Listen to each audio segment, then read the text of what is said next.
Hello everyone.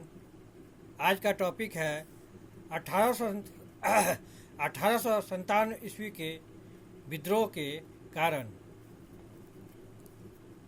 अंग्रेज इतिहासकारों ने यह साबित करने का प्रयत्न किया कि 1857 ईस्वी में भारतीयों ने जिस संघर्ष को जन्म दिया उसका मुख्य कारण सैनिक असंतोष एवं चर्बी वाले कारतूस थे। लेकिन बाद में चलकर आधुनिक भारतीय इतिहासकारों ने इस मान्यता पर बल दिया कि प्लासी की लड़ाई के बाद 100 वर्षों का अंग्रेजी कुशासन इस विद्रोह के लिए जिम्मेदार था। मंगल पांडे ने तो अपनी बंदूक से उन समस्त विस्फोटक पदार्थों में आग लगा दी जो राजनीतिक, सामाजिक, धार्मिक तथा आर्थिक कारणों से एकत्रित हुए थे। विद्रोह के कारण इस प्रकार हैं। पहला, राजनीतिक कारण। लॉर्ड वेलेस्ली के समय से ही सहायक संधि लादकर भारतीय रियासतों पर नियंत्रण स्थापित किया जा रहा था। डलहौजी के समय तक आते आते नैतिक एवं राजनीतिक आधार की सभी सीमाओं को छीन बीन कर व्यक्तिगत सिद्धांत को लाया गया। अपनी विलय नीति के तहत डलहौजी ने हिंदू राजाओं से दत्तक पुत्र लेने का अधिकार छीन लिया। इस प्रकार कंपनी की साम्राज्यवादी नीति के अंतर्गत पंजाब, पीगू और सिक्किम जहां विजय द्वारा निगल लिए गए, वहीं सतारा, जैतपुर, संबलपुर, बघाट, उदयपुर, झांसी एवं नागपुर को व्यक्तिगत के सिद्धांत के अंतर्गत विलय कर लिया गया। चार्ल्स नेपियर ने कहा था, यदि मैं 12 वर्ष के लिए भारत का सम्राट होता तो कोई भी राज्य शेष नहीं रहता। निजाम का नाम भी सुनाई नहीं देता। नेपाल हमारा होता। भारतीय नरेशों को इस बात का विश्वास हो चला था कि अंग्रेज भेड़िए द्वारा उनका शिकार महज समय का प्रश्न है। फलस्वरूप वे विद्रोह का मन बना रहे थे। अंग्रेजों ने मुसलमानों की भावनाओं को भी आहत किया। मुगल सम्राट बहादुर शाह के उत्तराधिकारियों को सम्राट के बदले अब शहजादा कहने की घोषणा की गई। मुगल सम्राट को लाल किला की जगह पर कुतुब मीनार में रहने के लिए बाध्य किया गया और पेंशन 1 लाख से घटाकर 15,000 करने की घोषणा की गई। सिक्कों पर से भी बहादुर शाह का नाम हटा दिया गया। मुसलमानों को यह महसूस होने लगा कि अंग्रेज तैमूर के वंश को नीचा दिखाना चाहते हैं, अतः वे असंतुष्ट हुए। डॉक्टर ईश्वरी प्रसाद ने लिखा है, मुगल बादशाह उस समय व्यक्तिगत रूप से चाहे कितना भी असहाय क्यों न हो गया हो, लेकिन उसका पद जनता के लिए अब भी श्रद्धा का विषय बना हुआ था।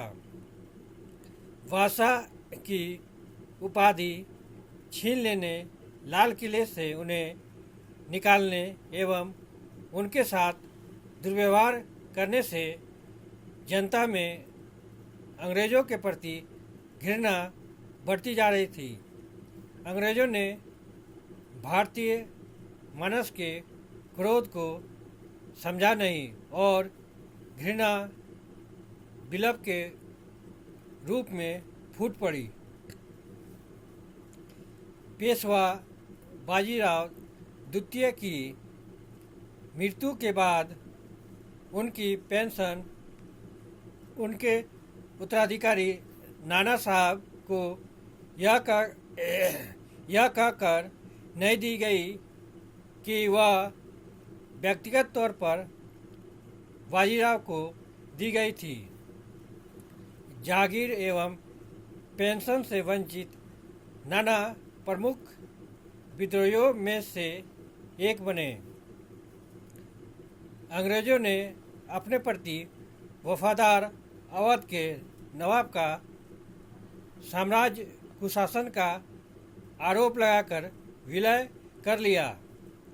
अंग्रेजी सेना में अधिकांशतः सैनिक अवध के थे। उन्होंने महसूस किया कि उन्हीं की तलवार से उन्हीं के राजा को हटाया जा रहा है, तो उनमें असंतोष बढ़ा। फिर क्रीमिया एवं अफगान युद्धों में अंग्रेज़ों की दुर्दशा से उनकी अजेयता पर प्रश्न चिन्ह लग गया। लोगों ने समझा कि उन्हें खदेड़ा जा सकता है, अतः उनके खिलाफ विद्रोह की पृष्ठभूमि तैयार हुई। अब हम 1857 के क्रांति के कारण का दूसरा पॉइंट देखते हैं, आर्थिक कारण। औद्योगिक क्रांति के फलस्वरूप इंग्लैंड में स्थापित कारखानों के लिए कच्चे माल की आवश्यकता पड़ी। इस हेतु भारत से कच्चा माल इंग्लैंड भेजा जाने लगा और वहाँ से निर्मित माल भारतीय बाजारों पर छाने लगा। रजनी पामदत्त ने लिखा है, 1815 ईस्वी से 1832 ईस्वी के बीच भारत से निर्यात होने वाला निर्मित माल 12 गुना घट गया, जबकि इंग्लैंड से आयात 16 गुना बढ़ गया।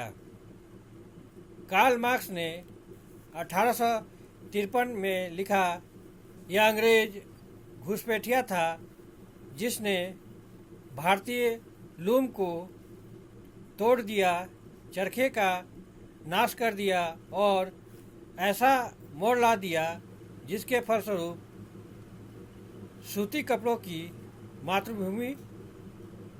मातृभूमि को ही विदेशी सूती कपड़ों से भर दिया गया। सूती कपड़ा उद्योग के नाश होने से कृषि पर बोझ बढ़ गया और देश अकिंचन हो गया। अंग्रेज़ों के शासनकाल में शोषण इतना बढ़ा कि जिस ढाका और मुर्शिदाबाद को क्लाइव ने लंदन जैसा समृद्ध लिखा था, वहाँ अकालों की लड़ी लग गई। ढाका की आबादी 1.5 लाख से घटकर 30 से 40 हजार रह गई।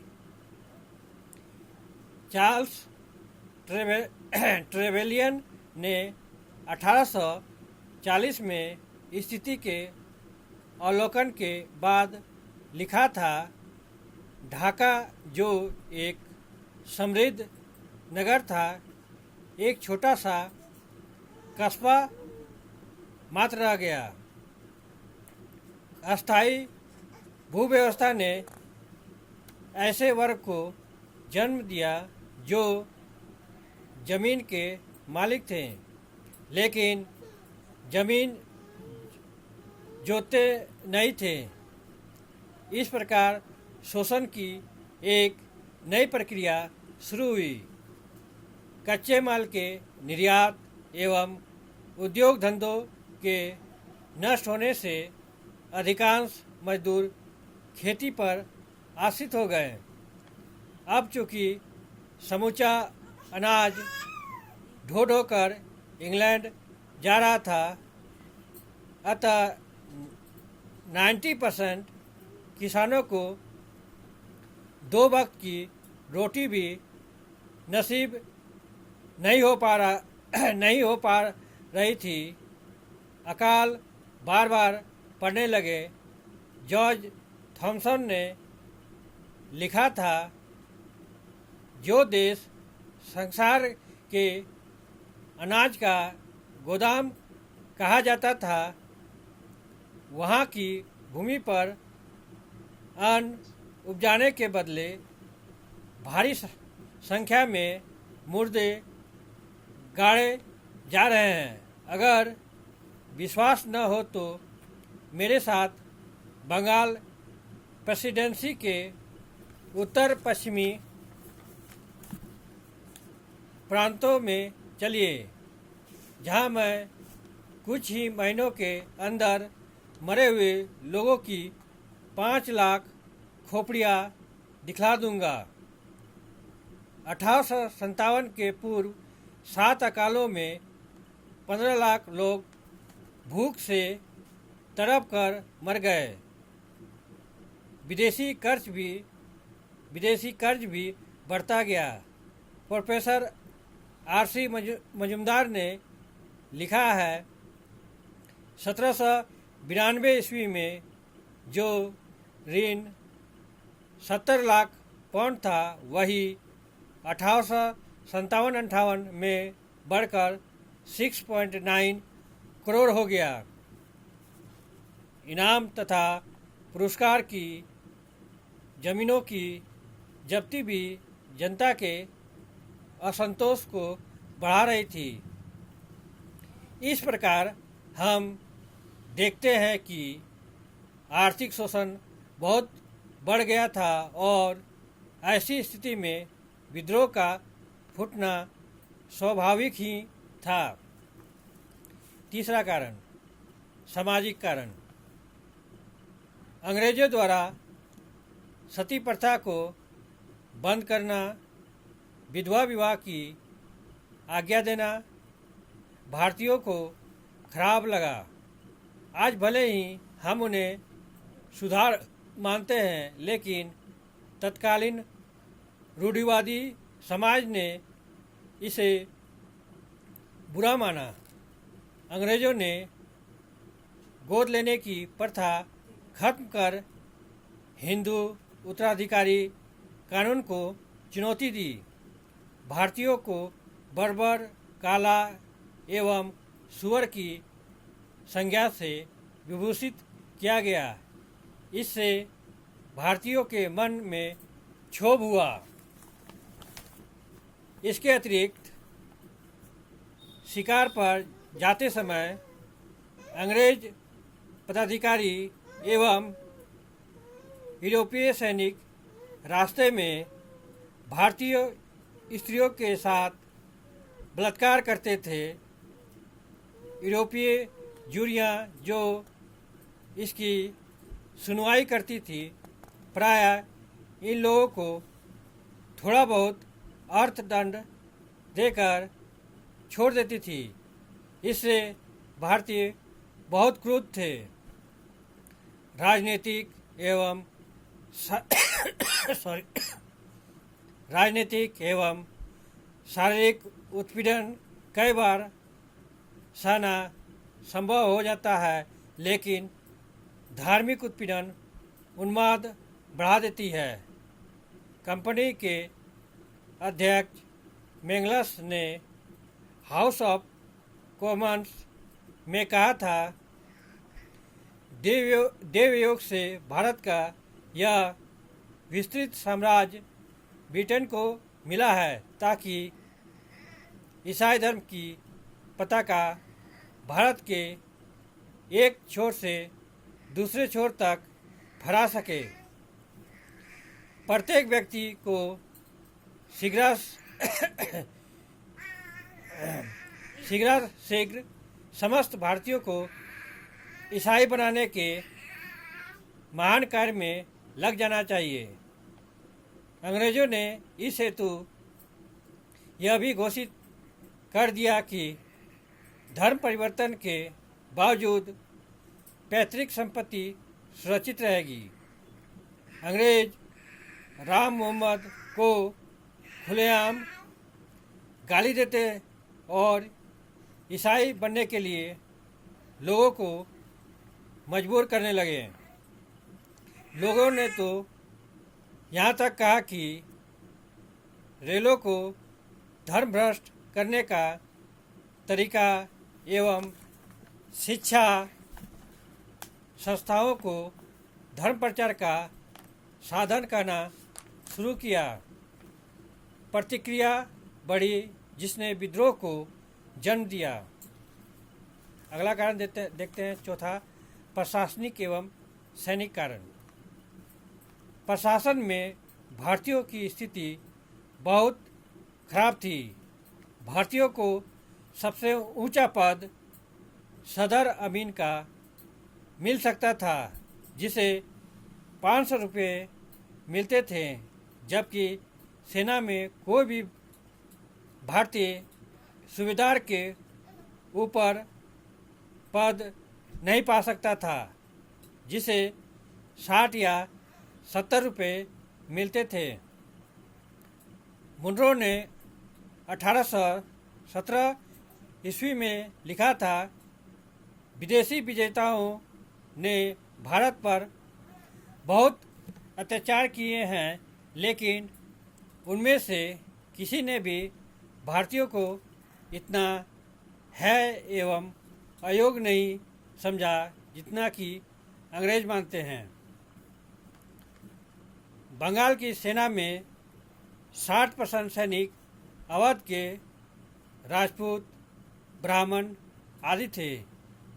ये लोग उस अनुशासन को स्वीकार करने को तैयार नहीं थे, जिसके तहत निम्न जातियों को भी ऊंची जातियों के साथ रखा जाता।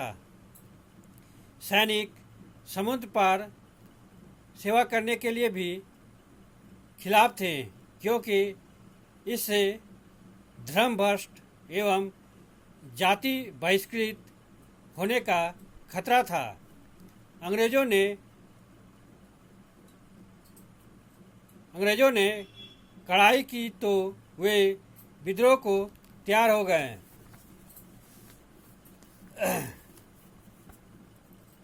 पांचवा, तत्कालीन कारण। सेना में तत्कालिक असंतोष का कारण था नई इनफील्ड राइफल, जिसे पुरानी ब्राउन बेस के स्थान पर 1856 ईस्वी में प्रयुक्त करने का निर्णय लिया गया। इसके कारतूस के ऊपरी खोल को दांत से काटकर राइफल में भरना होता था। अफवाह फैल गई कि कारतूस का खोल गाय एवं सूअर की चर्बी से बना है। सैनिकों ने इस अफवाह का समुचित खंडन भी नहीं किया। ऊपर से जब सैनिकों ने इस राइफल के प्रयोग से इनकार किया तो उनके खिलाफ अनुशासनात्मक कार्रवाई की घोषणा की गई। अंततः बढ़ते असंतोष के क्रम में 29 मार्च 1857 ईस्वी को मंगल पांडे ने बैरकपुर छावनी में एक अंग्रेज एडुडेंट की हत्या कर विद्रोह का बिगुल बजा दिया। भारत का प्रथम स्वतंत्रता संग्राम शुरू हो गया। इन्हीं शब्दों के साथ मैं अपने टॉपिक को यहीं विराम देता हूँ। अगर आप लोग को इस टॉपिक से संबंधित कोई प्रश्न पूछना हो तो आप कमेंट बॉक्स में जाके अपना प्रश्न पूछ सकते हैं। Thank you. जय हिंद।